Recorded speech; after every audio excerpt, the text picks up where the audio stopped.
नमस्कार. आज आपण मांडवगण फराटा येथे आलेलो आहोत आणि या सुशिक्षित बेरोजगाराची शासनाकडे काय मागणी आहे ते आपण जाणून घेऊया.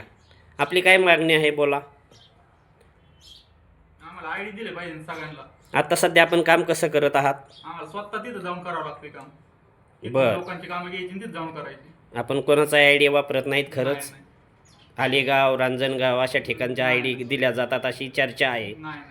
आपण स्वतः जाऊन स्वतः करता. जाऊन तिथं करावं लागतं. तर शासनाला आपण काय मागणी करू शकता? की आयडी वाढवली पाहिजे शासनाने. सध्या मांडवगण फराटामध्ये किती आयडी आहेत? मांडवमध्ये एकच आयडी अख्ख्या मांडवमध्ये एवढी लोकसंख्या असून एकच आयडी. अच्छा. आणि दुकानांची संख्या किती तशी अंदाजे? 10-15 दुकानांची संख्या आहे. अंदाजे हा काय असून ती बरं. ह्या सर्वांना जर आय डी मिळालं तर? सगळ्यांना तरी 4-5 तरी आयडी पाहिजे ना मांडव. हां, म्हणजे सर्वांना मिळू शकत नाहीत असं. 4-5 तर मिळू शकतात. मग आपण याबद्दल याच्या अगोदर कधी प्रयत्न केलेला आहे का? आयडी साठी प्रयत्न केला पण ती गावात एक ग्रामपंचायतच आयडी असतो. फक्त ग्रामपंचायतच असतो, बाकी गावात एक असतो आणि ग्रामपंचायत एक असतं. 2 आयडी. 2 आयडी असतात. पण मग प्रत्येक गावाला तो आयडी भेटला पाहिजे ना.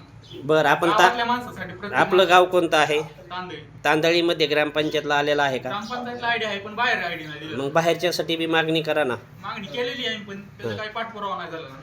सध्या आपण मांडवगण फराटामध्ये काम करत आहात, तरी मांडवगण फराटामध्ये ग्रामपंचायतलाही आय डी आहे आणि अजूनही एक आय डी आहे, त्यामुळे आपल्याला अडचण येते. तरी या ठिकाणी अजून जर आय डी मिळावा अशी आपली मागणी आहे. आपण पुढील पाठपुरावा करणार आहात का? हो, पाठपुरावा करणार. मग यासाठी त्यांच्या नियम अटीमध्ये आपण बसतो ना, हा. त्याची आपण खात्री करा. नक्कीच आपले हे म्हणणे व मागणी शासनापर्यंत पोहोचवण्याचं काम आम्ही नक्की करू. धन्यवाद. खूप छान माहिती आपण दिली.